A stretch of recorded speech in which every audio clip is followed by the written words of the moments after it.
বাংলা যুবশক্তি প্রকল্পে আবেদন করতে চান তাহলে এখনই এই ভিডিওটি দেখে নিন, কারণ আবেদন শুরু হওয়ার আগে যদি এই ডকুমেন্টসগুলো তৈরি না রাখেন তাহলে আবেদন করার সময় সমস্যায় পড়তে পারেন। আজকের এই ভিডিওতে আমি জানিয়ে দেব বাংলা যুবশক্তি প্রকল্পে আবেদন করার আগে কোন কোন ডকুমেন্ট প্রস্তুত রাখতে হবে।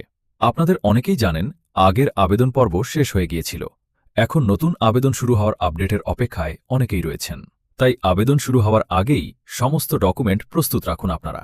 চলুন একে একে দেখে নেই কি কি ডকুমেন্টস লাগবে। প্রথমে আপনাদের মাধ্যমিক অ্যাডমিট কার্ড, মাধ্যমিকের যে অ্যাডমিট কার্ডটা আছে সেটা লাগবে। অ্যাডমিট কার্ডটা প্রথমে আপনারা জেরক্স করে নেবেন। জেরক্স করার পরে সেলফ অ্যাটাচ বলেছে, জেরক্স করার পরে আপনার জেরক্সের নিচে সহি করে দিবেন আপনারা। সহি করার পরে সেটাকে পিডিএফ সাইজ করে নেবেন 300 কেবির নিচে। তারপরে 2 নম্বরে মাধ্যমিক মার্কশিট, শিক্ষাগত যোগ্যতা।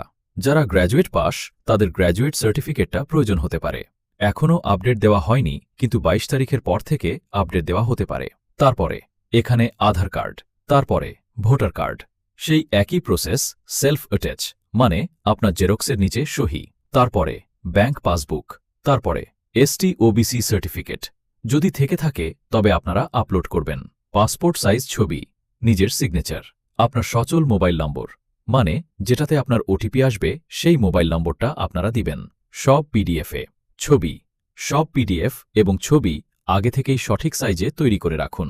অনেক সময় আবেদন শুরু হওয়ার পর সার্ভারের চাপ বেশি থাকে, তাই আগে থেকে প্রস্তুত থাকলে খুব সহজে আবেদন করতে পারবেন। যেই মুহূর্তে আবেদন শুরু হবে আমি সম্পূর্ণ step by step online apply video নিয়ে আসব। তাই ভিডিওটি যদি আপনার ভালো লেগে থাকে তবে একটা লাইক অ্যান্ড একটা সাবস্ক্রাইব করে চ্যানেলের পাশে থাকুন। এর পরবর্তী